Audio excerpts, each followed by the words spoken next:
terhormat Bapak Widiarsono selaku Kepala SMK Negeri 1 Kaserman, Bapak Ibu Guru yang kami hormati.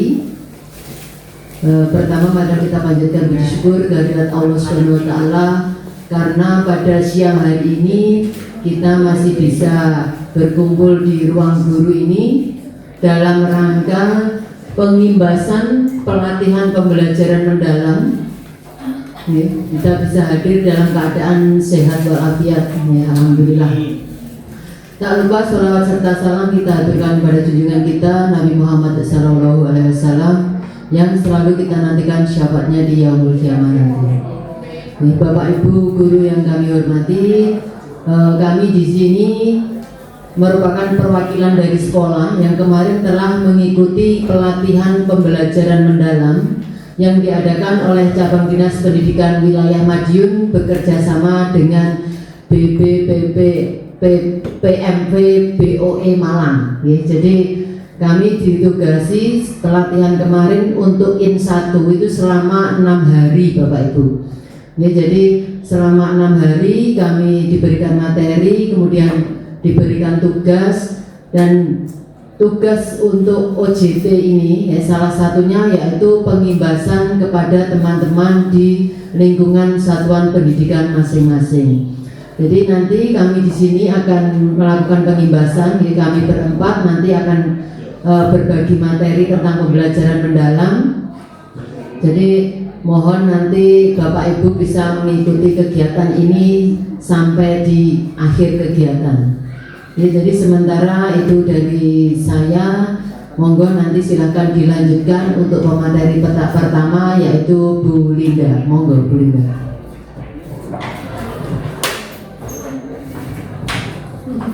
Ya, terima kasih Bu Erlin atas waktunya. Sebelumnya saya mohon maaf nanti apabila dalam menjelaskan saya ada kekurangan atau hal yang belum jelas dikarenakan kemarin itu karena kembali lagi materinya yang begitu padat dan hanya dimampatkan dalam 6 hari. Jadi kami hanya berusaha untuk menularkan apa yang coba kami mengerti selama mengikuti diklat dengan BOE Malang.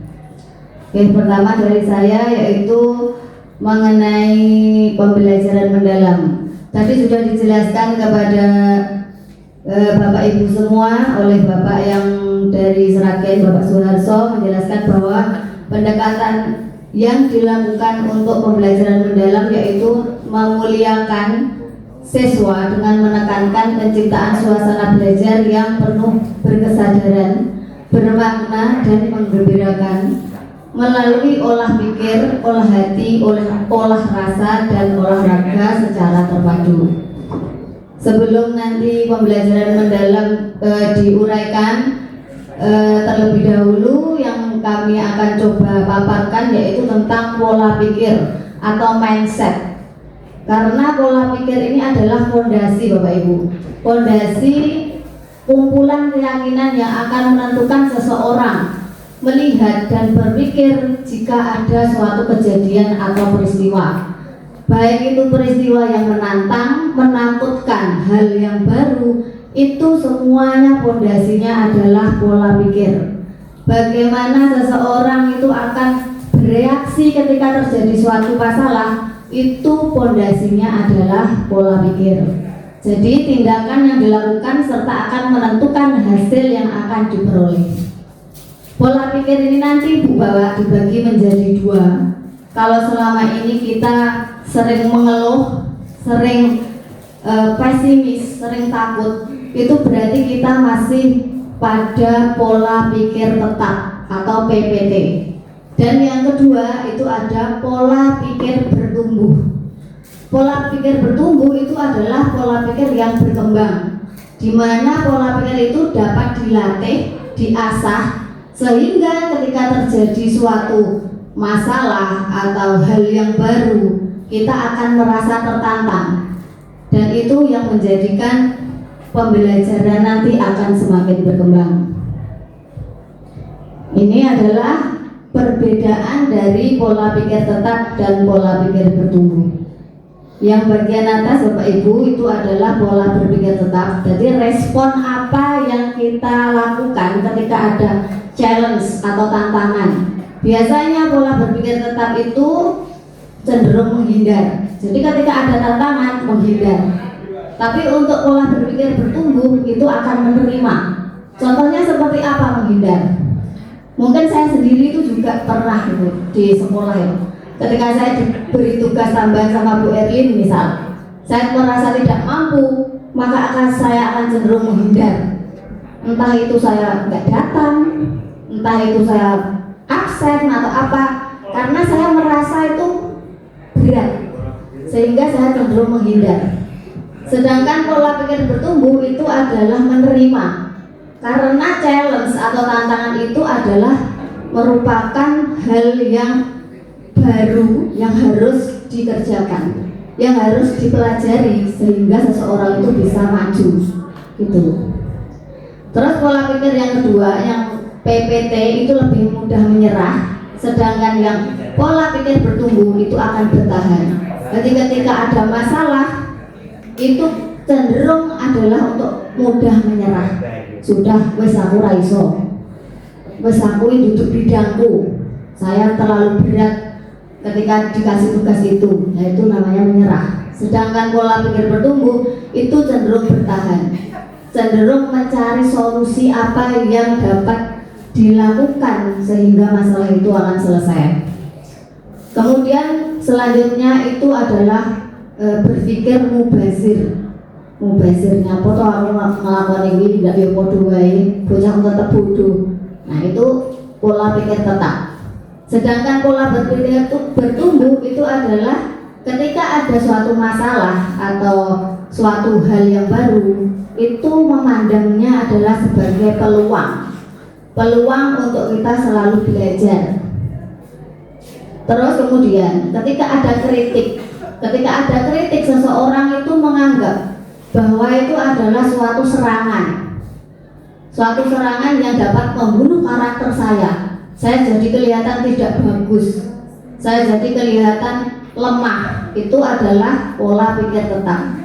Sedangkan kritikan untuk pola pikir bertumbuh itu dijadikan sebagai informasi untuk mengevaluasi apa yang ada di dalam diri kita. Kritik yang bersifatnya itu dapat memajukan kita, kritik yang baik itu pasti akan menjadikan kita seseorang yang lebih baik. Kemudian ketika melihat seseorang itu sukses, orang lain jabatannya semakin naik. Kalau kita menggunakan pola berpikir tetap, itu akan menjadikan kesuksesan seseorang itu sebagai ancaman, Bapak Ibu. Jadi kita merasa terancam, waduh kan jadi pejabat aku kok mesti dibully atau apa, itu contoh ancaman. Sedangkan pola pikir bertumbuh itu menjadikannya sebagai inspirasi. Gimana ya orang itu kok bisa sukses?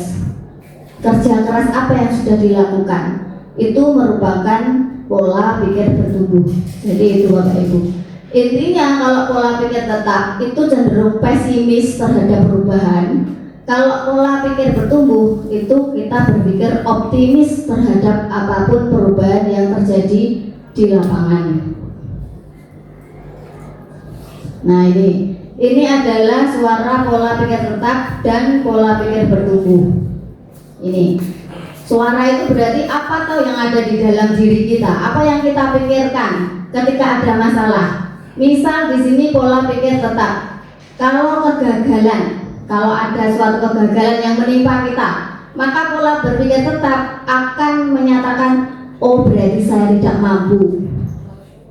Sedangkan pola berpikir bertumbuh, ketika gagal, maka di dalam hatinya, di dalam pikirannya akan selalu bilang, berarti saya harus belajar, saya harus mencoba lagi supaya saya bisa menyelesaikan apa yang menjadi kendala saya. Seperti itu.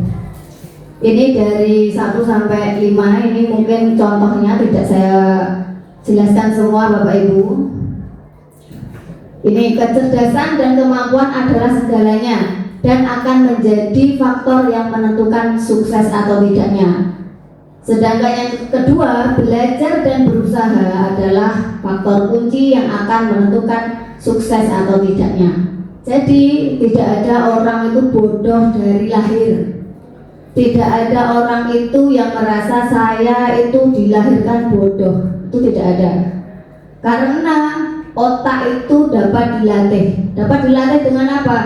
Dengan cara belajar dan bekerja keras. Jadi orang yang sukses itu tidak harus karena orang tuanya kaya atau dia itu pintar dari lahir, tetapi karena dia adalah orang yang mau berusaha dan bekerja keras. Itu contoh pola pikir bertumbuh. Nah, apa peran growth mindset atau pola berpikir bertumbuh dalam pembelajaran mendalam? Di sini ada gambar Bapak Ibu. Ada surface learning, growth mindset, dan deep learning. Selama ini kita itu masih berada di zona surface learning. Jadi belajar itu hanya dalam permukaan saja. Permukaan maksudnya gimana?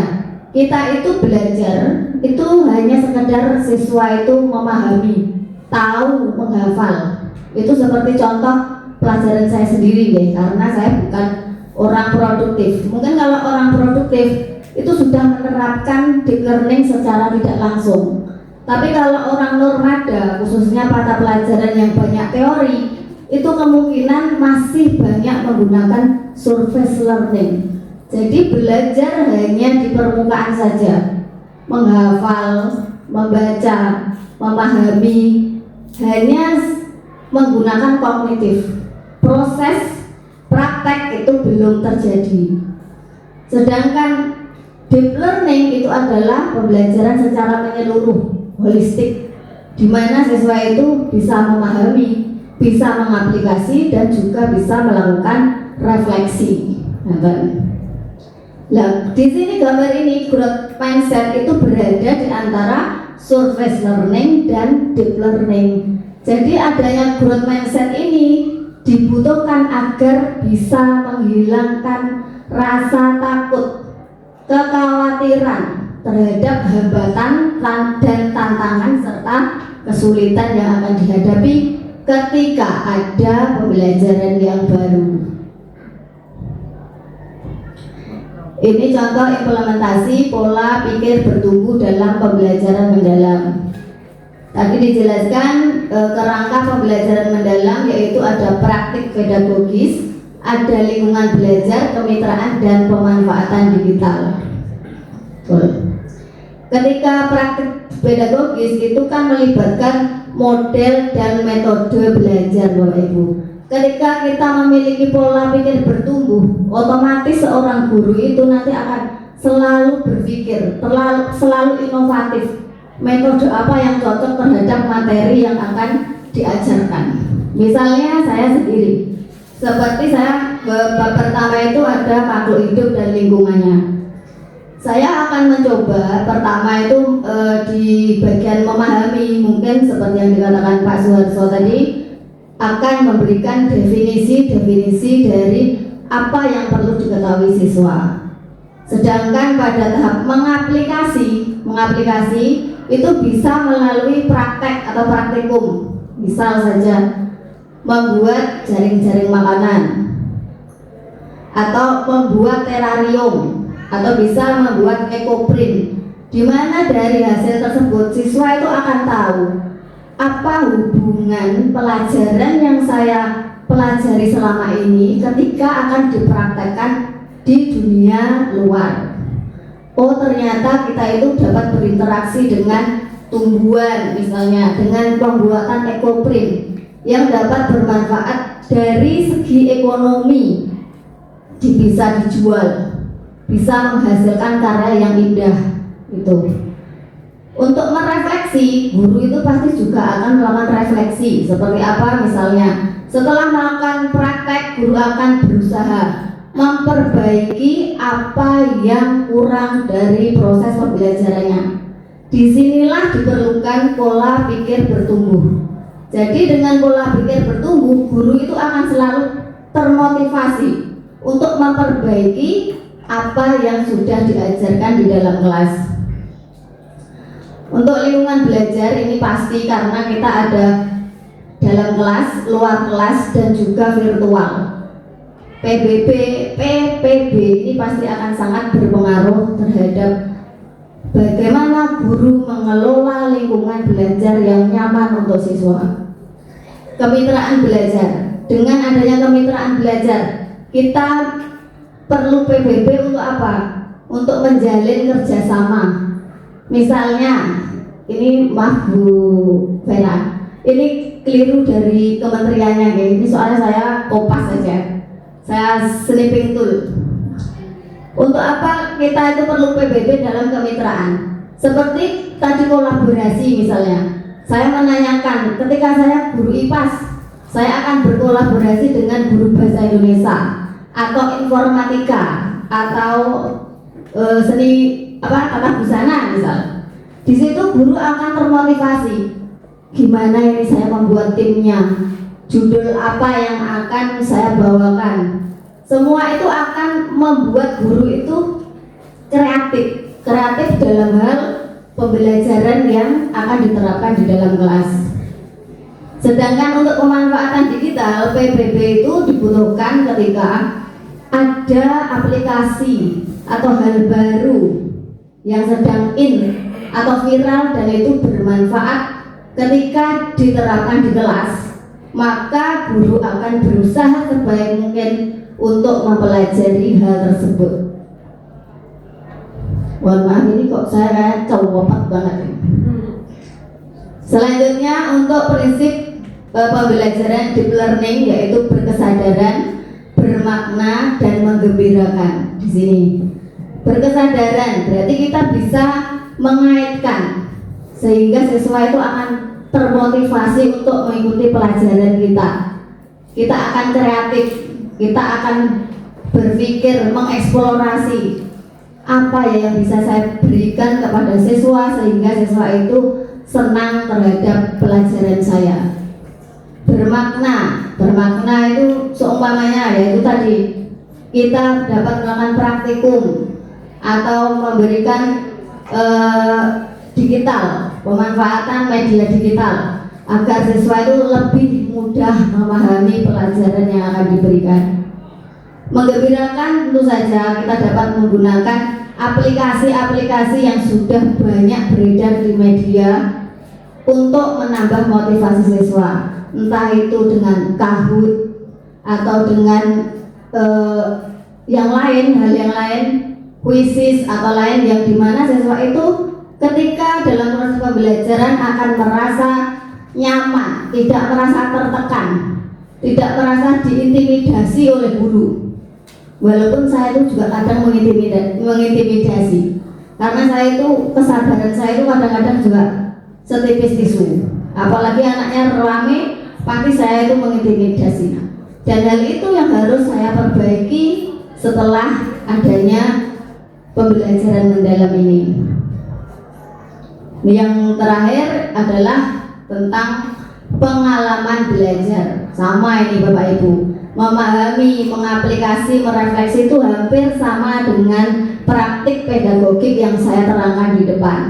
Jadi memahami itu diperlukan PBB itu agar siswa mau terus bertahan dan terus mencoba, tidak gampang menyerah ketika ada suatu hal yang baru yang diberikan oleh Bapak Ibu guru. Sedangkan mengaplikasi di sini digunakan untuk apa? Agar murid tidak takut dengan berbagai kendala yang terjadi. Misal seumpamanya praktikum anak-anak itu gagal. Bu, ternyata ekoprint saya jelek. Bu, ini gambarnya buram atau apa? Itu kita tidak boleh langsung mengecat siswa. Oh, kamu itu gak iso. Oh, kamu itu gak punya bakat memang gambar dan lain-lain. Tidak boleh. Jadi di situ diperlukan PBB untuk menginterventasi pola pikir siswa sehingga siswa itu tidak akan mudah menyerah. Sedangkan yang ketiga, refleksi itu adalah tantangan untuk mengetahui apakah tujuan kita dalam mengajar itu telah tercapai, mengeksplorasi kekuatan, tantangan, dan hal yang perlu diperbarui selama kita mengajar di dalam kelas, baik itu metode pembelajaran kita, baik itu strategi pembelajaran kita, ataupun model pembelajaran yang kita terapkan.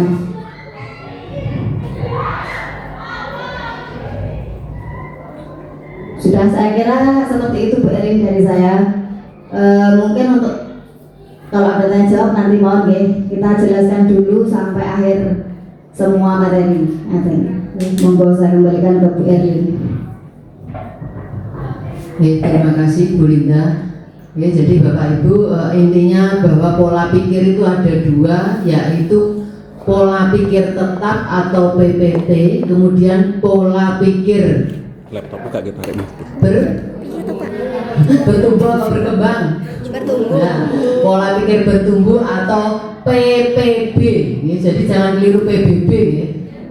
Hampir sama. Jadi itu intinya apa yang tadi disampaikan oleh Bu Linda, yaitu tentang pola pikir dan prinsip pembelajaran mendalam.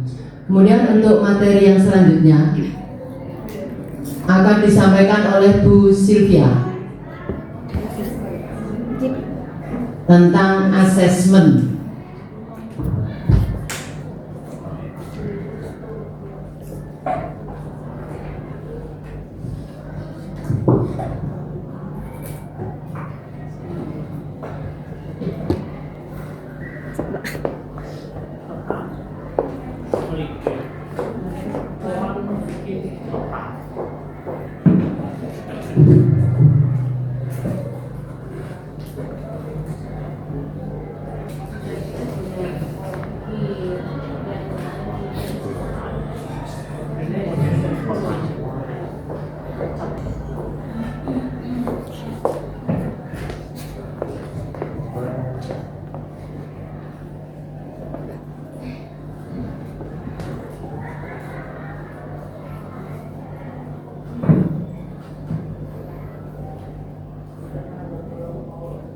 Dia mode penyamaran ya Mas. Dia mode penyamaran gitu. Dia mode penyamaran sih itu loh. Yang udah ganti aku mending mode penyamaran ini itu. Ya titik 3 kan. Titik 3 atas itu. Bapak Ibu, sambil menunggu Bu Sylvia persiapan, saya hanya sedikit menambahkan mengenai tadi apa yang disampaikan oleh Bu Linda tentang prinsip pembelajaran mendalam. Jadi untuk penerapan prinsip pembelajaran mendalam itu dapat terjadi secara terpisah ataupun simultan dan tidak berurutan. Jadi ketika prinsip pembelajaran tersebut di atas dilaksanakan melalui olah pikir, olah hati, olah rasa, dan olahraga. Jadi dari keempat upaya tersebut merupakan bagian integral dari pendidikan yang membentuk manusia seutuhnya. Jadi apa yang dimaksud dengan olah pikir? Jadi untuk olah pikir adalah proses pendidikan yang berfokus pada pengasahan akal budi dan kemampuan kognitif, intelektual, seperti memahami, menganalisa, dan memecahkan masalah. Jadi dengan demikian, olah pikir akan membuahkan kecerdasan intelek, nalar kritis, dan nalar penyelesaian masalah untuk menghasilkan pengetahuan dan penalaran dalam berbagai disiplin ilmu. Kemudian olah hati atau etika itu merupakan proses pendidikan untuk mengasah kepekaan batin, membentuk budi pekerti, serta menanamkan nilai-nilai moral dan spiritual. Jadi melalui olah hati diharapkan murid untuk mengenal dan memahami nilai-nilai kebaikan, membentuk kesadaran diri dan tanggung jawab moral, menumbuhkan sikap saling menghormati dan peduli terhadap orang lain, mengembangkan kepekaan spiritual sebagai landasan kehidupan. Kemudian untuk olah rasa atau estetika merupakan proses pendidikan yang bertujuan untuk mengembangkan kepekaan estetika, empati, dan kemampuan menghargai keindahan serta hubungan antar manusia. Jadi melalui olah rasa ini membantu siswa dalam memahami dan menghargai perasaan orang lain, sehingga tercipta hubungan sosial yang harmonis. Yang selanjutnya yaitu olahraga atau kinestetik. Jadi olahraga merupakan bagian dari pendidikan yang bertujuan untuk menjaga dan meningkatkan kesehatan fisik, kekuatan tubuh, serta membentuk karakter melalui kegiatan jasmani. Jadi olahraga tidak hanya berfokus pada kebugaran fisik, tetapi juga pembelajaran mendalam ini ada 2 asesmen. Yang pertama yaitu ada asesmen formatif dan sumatif. Asesmen formatif perlu dikuatkan untuk memberikan umpan balik selama proses pembelajaran, dilakukan secara bertahap dan berkelanjutan untuk mencapai level pembelajaran mendalam, mempertimbangkan 3 pengalaman belajar di pembelajaran mendalam, yaitu yang pertama memahami, mengaplikasi, dan yang ketiga dan merefleksi. Sedangkan untuk asesmen sumatif dilaksanakan untuk mengetahui capaian pembelajaran secara menyeluruh. Asesmen yang pertama yaitu asesmen formatif, bertujuan untuk memberikan informasi atau umpan balik bagi pendidik dan murid untuk memperbaiki proses belajar. Asesmen formatif ini ada 2, yang pertama asesmen as learning dan asesmen for learning. Asesmen formatif dapat dilakukan di awal pembelajaran dan juga di dalam proses pembelajaran. Kalau di awal pembelajaran ini dilakukan untuk mengetahui bagaimana peserta didik itu siap atau belum untuk menerima pembelajaran yang akan kita sampaikan pada hari itu. Kemudian untuk yang proses pembelajaran bisa dilakukan pada saat diskusi atau dalam kelompok mengerjakan proyek. Kemudian yang kedua ada asesmen sumatif, dilakukan untuk memastikan ketercapaian tujuan pembelajaran. Ini biasanya kita lakukan pada saat sumatif akhir semester dan juga sumatif tengah semester. Bagaimana apakah peserta didik itu mencapai tujuan pembelajaran yang sudah kita sampaikan atau kita pelajari pada saat di kelas.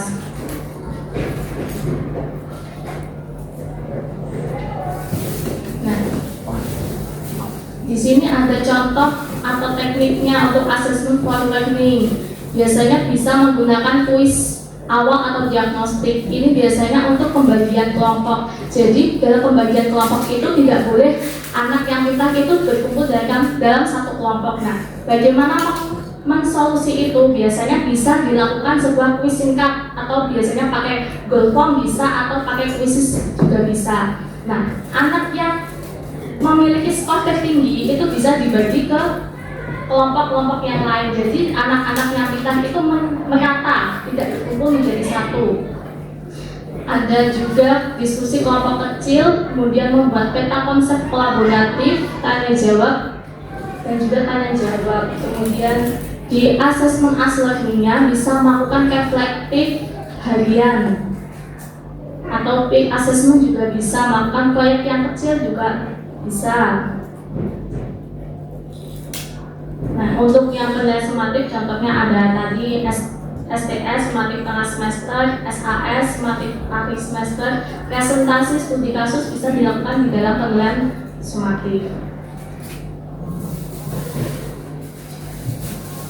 Baik, itu untuk asesmen atau penilaiannya. Mungkin materi selanjutnya bisa disampaikan. Saya kembalikan ke Bu Eri.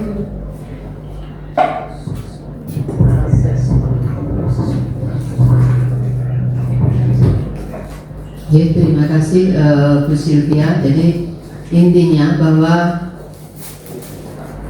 asesmen itu dapat menggunakan beragam teknik atau instrumen penilaian yang sesuai dengan tujuan belajar. Jadi untuk prinsip asesmen sendiri yaitu berkeadilan ya. Jadi kita sebagai pendidik itu melakukan penilaian yang tidak bias oleh latar belakang, identitas atau kebutuhan khusus peserta didik. Kemudian edukatif, penilaian yang hasilnya digunakan sebagai umpan balik bagi pendidik, peserta didik dan orang tua untuk meningkatkan proses pembelajaran dan hasil belajar. Kemudian objektif yaitu penilaian yang didasarkan pada informasi faktual atas pencapaian perkembangan atau hasil belajar peserta didik.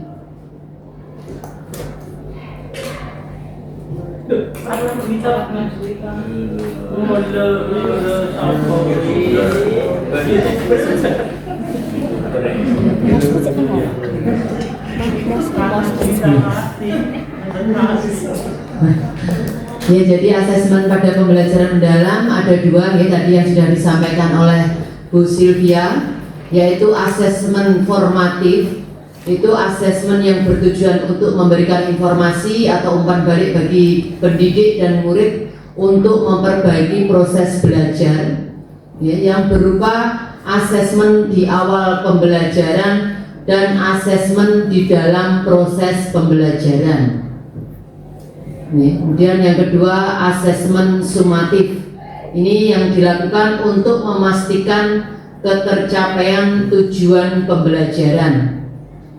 Jadi digunakan untuk kenaikan kelas ataupun kelulusan dari satuan pendidikan. Untuk asesmen dalam penerapan pembelajaran mendalam itu bisa diterapkan dengan penekanan pada asesmen autentik dan holistik. Jadi untuk autentik itu penilaian yang merepresentasikan realitas kehidupan atau konteks sehari-hari yang berfokus pada proses dan produk belajar, yang bertujuan untuk mengukur kompetensi, pemecahan masalah, berpikir kritis, berpikir kreatif, kolaborasi, dan komunikasi. Kemudian untuk holistik, itu penilaian yang melihat keseluruhan aspek kemampuan siswa secara utuh, baik pengetahuan, keterampilan, maupun sikap.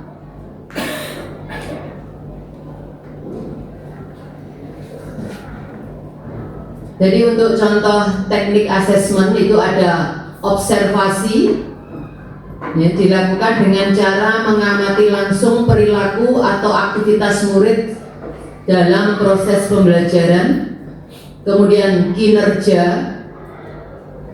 menilai kemampuan murid melalui suatu tugas atau aktivitas nyata yang biasanya terkait dengan keterampilan proses. Kemudian penilaian diri, yaitu murid menilai pekerjaan atau performa temannya menggunakan rubrik yang telah disepakati. Kemudian untuk proyek itu asesmen yang menghasilkan produk tertentu.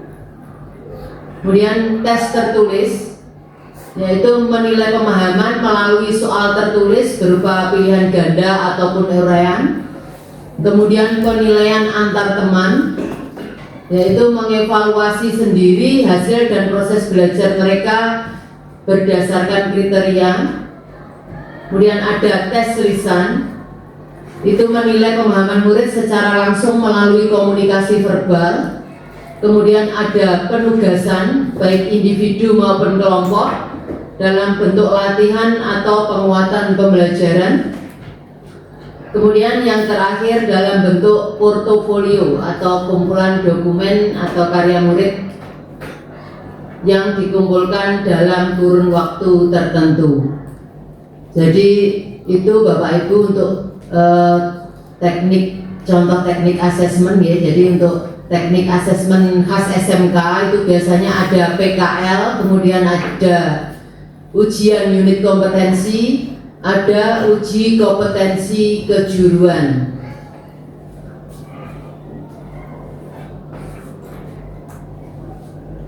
Itu sementara tambahan dari saya. Untuk materi yang selanjutnya akan disampaikan oleh Bu Emi.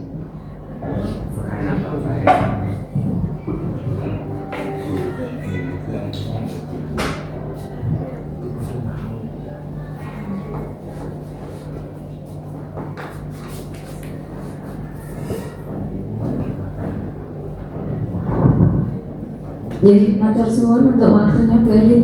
Bapak Ibu ngantuk nggih? Wah, kok ngantuk toh? Kenyang yo, gara-gara kenyang yang jadi ngantuk. Bu Elin masih ingat saya? Ini Bu Elin. Bapak Ibu diajak anak-anak mungkin suka itu. Karena waktu terbatas Bapak Ibu, saya hari ini cuma ingin menambahkan sedikit terkait rencana pembelajaran yang saya minta untuk diupload sebelum satu minggu lagi sudah harus diupload nih. Soalnya sudah mau dikirim ke provinsi. Tadi sudah dijelaskan panjang lebar oleh rekan-rekan saya, oleh Bu Linda, Bu Eni dan Bu Selvia terkait pembelajaran mendalam. Nah, saya hari ini akan menambahkan terkait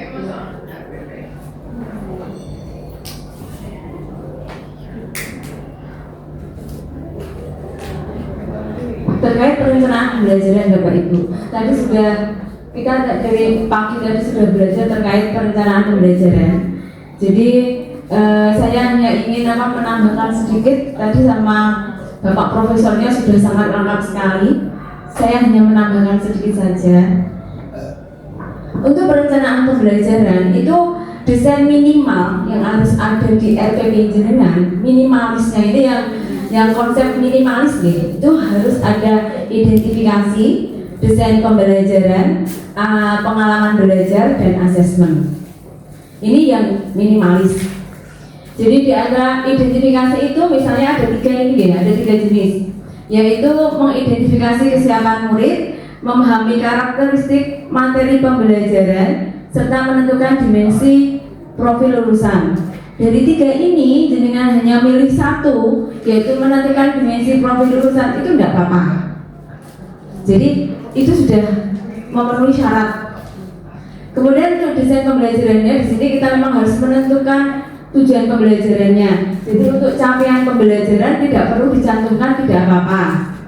Tapi tujuan pembelajaran itu wajib karena itu rohnya untuk RPP kita. Kemudian yang kedua itu menentukan kerangka pembelajaran. Tadi sudah disampaikan bahwa ada praktis pedagogis, kemitraan pembelajaran, lingkungan pembelajaran, dan pemanfaatan digital.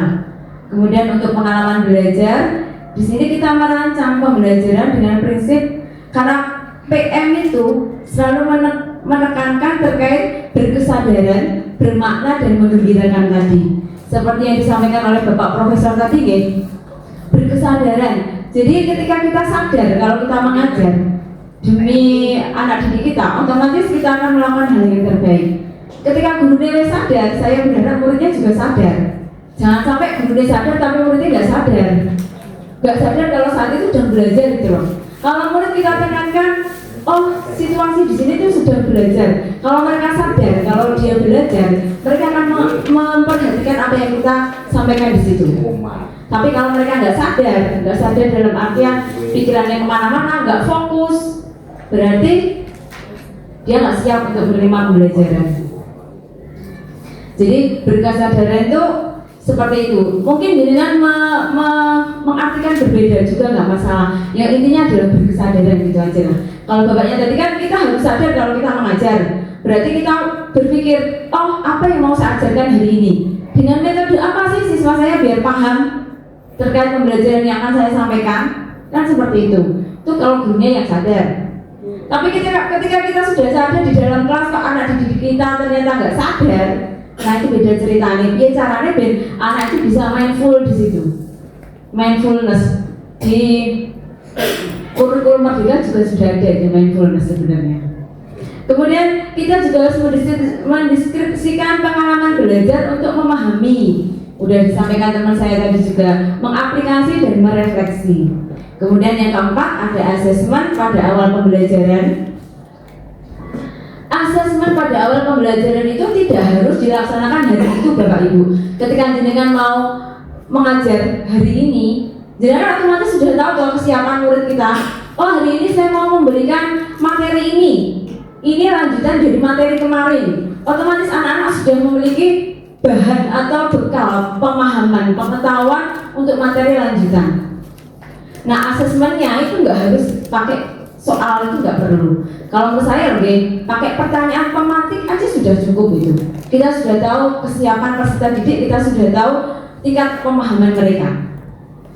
Kemudian asesmen pada proses pembelajaran udah disampaikan oleh Bu Sylvia tadi bahwa asesmen formatif itu untuk penilaian dalam proses pembelajaran. Jadi sumatif itu untuk di akhir pembelajaran. Logikanya kalau sumatif berarti dalam satu materi selesai kita baru mengadakan ulangan harian seperti itu, guys. Kemudian selanjutnya ini, nah ini ada, saya langsung aja, saya perlihatkan RPP saya yang saya buat kemarin, yang saya praktekkan simulasi ketika ngajar Bapak Ibu Guru ketika pelatihan kemarin. Ini RPP saya. Ini saya tambahkan identitas modul, identifikasi kesiapan peserta didik, pengetahuan awal, saya isikan, minat, latar belakang, dan kebutuhan belajarnya apa. Saya sampaikan di sini. Pengetahuannya ini karena ini yang saya ambil dasar-dasar teknik jaringan komputer dan telekomunikasi, yaitu materi penggunaan alat ukur. Di sini saya anggap anak didik saya sudah memahami jaringan itu apa, perangkatnya apa. Saya sampaikan di sini pengetahuan awalnya. Minatnya ini karena kita sudah mengajar mereka nggak cuma sehari dua hari. Saya yakin benar sudah paham. Oh, anak ini minatnya kalau diajar itu kinestetik, auditori, atau mungkin visual seperti itu. Latar belakangnya, nah ini kita bisa sampaikan di sini latar belakangnya apa. Kebutuhannya belajar ini, kalau visual itu seperti ini, auditori seperti ini, itu sudah saya jelaskan di sini. Kemudian di sini ada karakteristik materi pembelajaran, konseptualnya apa, proseduralnya apa, pemecahan masalahnya bagaimana, dan di sini juga saya tambahkan relevansi dengan kehidupan nyata peserta didik. Tingkat kesulitannya sudah saya tuliskan, strukturnya juga sudah saya masukkan, integrasi nilai dan karakter untuk ini juga sudah masuk, saya masukkan. Kemudian di sini dimensi profil lulusan. Ini versi lengkap yang saya buat. Kalau yang saya sampaikan tadi kan ini guys. Nah, ini masih diidentifikasi loh, karena baru sampai di menentukan dimensi profil lulusan. Kemudian untuk yang desain pembelajaran, nah ini saya tuliskan capaiannya. Ini nggak ditulis nggak apa-apa Bapak Ibu. Elemennya apa, capaiannya ini saya tulis ini. Lintas disiplin ilmunya terkait dengan materi apa aja. Ini yang dianggap kolaborasi tadi. Kalau di pembelajaran mendalam kemarin, kolaborasi antar guru itu kolaboratif inquiry namanya.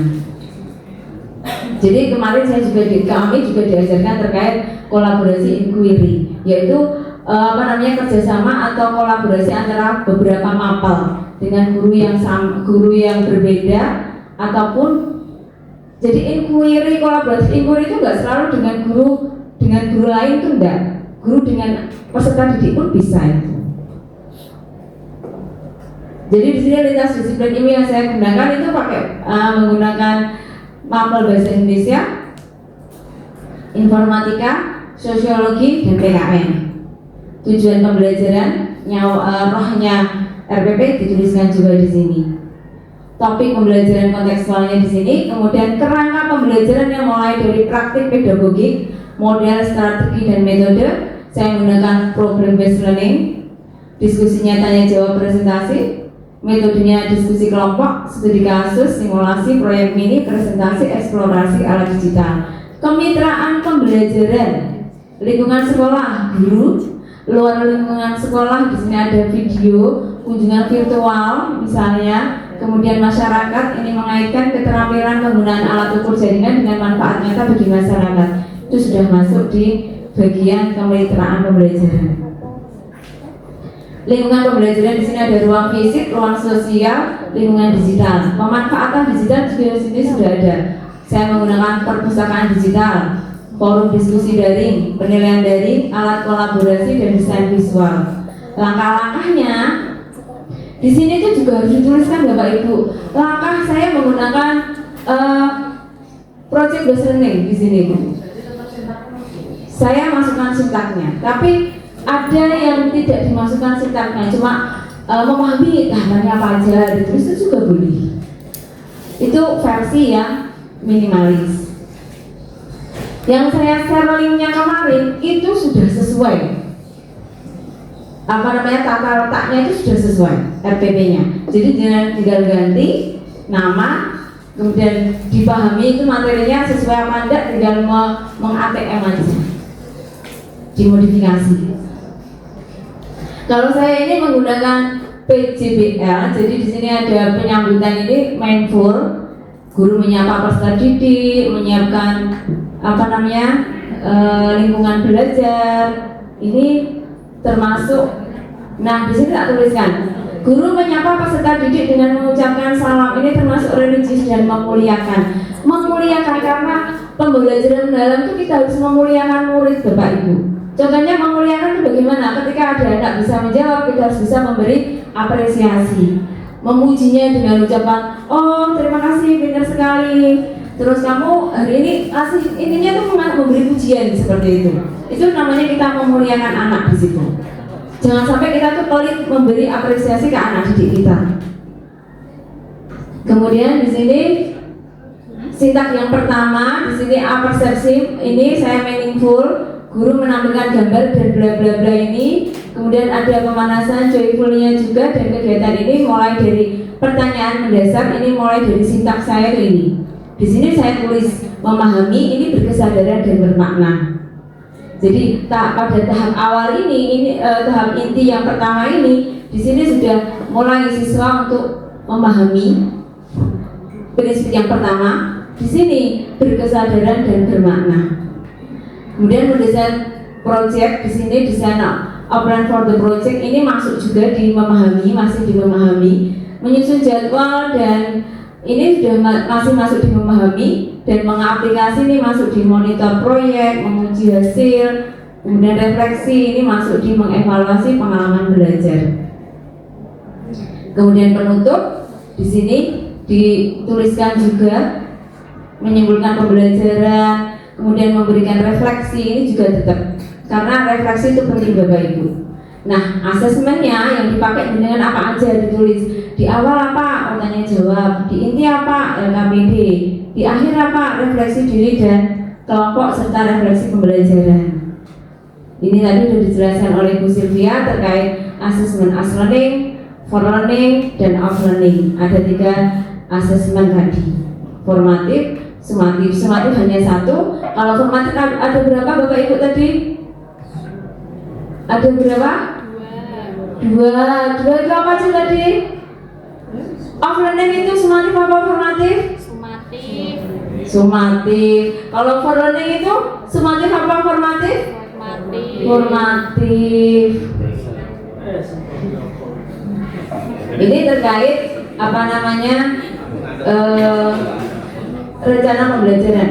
Jadi rencana pembelajaran di pembelajaran mendalam itu Bapak Ibu itu harus menganut prinsip. Kalau kemarin itu saya dinilai oleh fasilitator itu katanya saya sudah memenuhi prinsip 8334 katanya. Jangan tahu enggak prinsip 8334 itu? Saya aja kalau harus mau tahu harus buka contekan dulu. Saya juga gak hafal. Jadi 8 itu dimensi profil lulusan ada 8. Napa mawon? Keimanan dan ketakwaan. Terus napa meleh? Kewarganegaraan. Terus napa meleh? Kreativitas. Kemandirian. Napa meleh? Komunikasi. Kesehatan. Terus napa? Kolaborasi dan penalaran kritis. Itu 8 itu tadi dimensi profil. Kemudian yang 3 pertama itu adalah prinsip pembelajaran. Apa tadi? BBM, prinsip pembelajaran itu. B-nya apa? Bermakna. Terus B yang satu berkesadaran dulu, bermakna, baru mengembirakan. 3 yang kan tadi 8, 3 nih. 3 yang tengah ini itu pengalaman belajar. Nah, pemawan mau pengalaman belajar.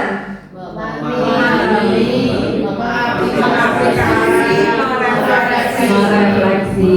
Jadi anak-anak bisa memahami, bisa mengaplikasikan dan bisa merefleksi.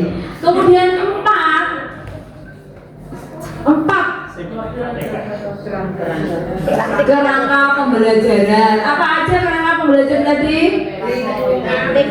Praktik pedagogis, lingkungan pembelajaran, oke, terus yang terakhir apa? Kemitraan. Nah, itu prinsip 8, 3, 3, 4. Tadi 8 profil lulusan, BBM, 3M, dan 4 kerangka tadi.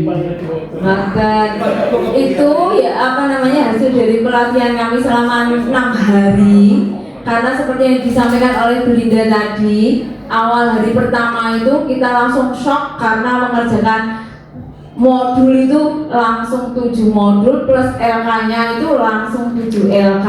Jadi melepot Bapak Ibu.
Jadi nanti kalau ada pertanyaan monggo, kalau sudah capek mau skip monggo. Demikian pemaparan materi dari kami. Matur suwun. Wassalamualaikum warahmatullahi wabarakatuh. Waktu saya kembalikan ke Bu M. Ya, terima kasih Bu Kebisin. Sudah paham ya Bapak Ibu? 8, 3, 3, 4 tadi sudah paham? Panas, pripun panas. Untuk DPL sudah paham ya? Ada 8 tadi. Dimensi profil lulusan sudah paham? Pripun Pak Sainal, ada 8 dimensi profil lulusan sama paham ya? Ya Bapak Ibu, perlu kita ulang bersama ya, untuk mengingat-ingat saja. Ada 8 dimensi profil lulusan. Satu tadi apa? Nah, keimanan dan ketakwaan terhadap Tuhan Yang Maha Esa. 2 apa Pak Sainal? Kewarganegaraan. 3 Pak Naston apa Pak Naston?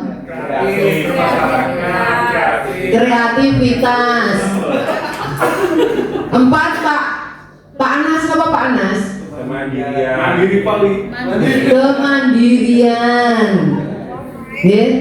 5 Pak Ayon apa Pak Ayon? Komunikasi. 6 Pak Eko apa Pak Eko? Kesehatan. 7 Pak Putra apa Pak Putra? Kolaborasi. 8 Bu Ainin? Napa Bu Ainin? Penalaran kritis. Pun hafal ya yang 8? Ya, sip. Kemudian untuk prinsip pembelajaran ada 3. Apa saja? Berkesadaran, bermakna, dan menggembirakan. Biasa disingkat BBM. Kemudian untuk pengalaman belajar ada 3. 1 apa? Memahami, mengaplikasi, 3 merefleksi. Kemudian untuk kerangka pembelajaran Pak Sainal, 1 apa? Biasanya paling belakang itu kadang kurang fokus. Untuk kerangka pembelajaran 1 apa? Praktek pedagogis. Ya betul, Pak Sainal belum paham toh. Yang kedua apa Pak? Lingkungan pembelajaran. Yang ketiga, pemanfaatan digital. Yang keempat, kemitraan pembelajaran. Kon apa nggih Bapak Ibu? 8, 3, 3, 4. Kon nggih.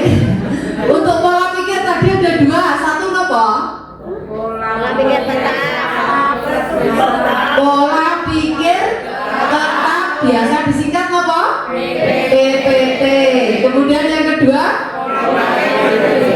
pola pikir bertumbuh, ya, bukan berkembang, ya, bertumbuh, biasa disingkat PTB. Ya, itu Bapak Ibu intinya dari pembelajaran mendalam, ya. Semoga benar-benar mendalam di hati kita masing-masing, ya. Semoga kita semua bisa melaksanakan pembelajaran mendalam ini dan diterapkan di SMK Negeri 1 Kaserman, ya, seperti harapan pemerintah, ya. Semoga pembelajaran yang ada di sekolah kita ini semakin membaik, ya.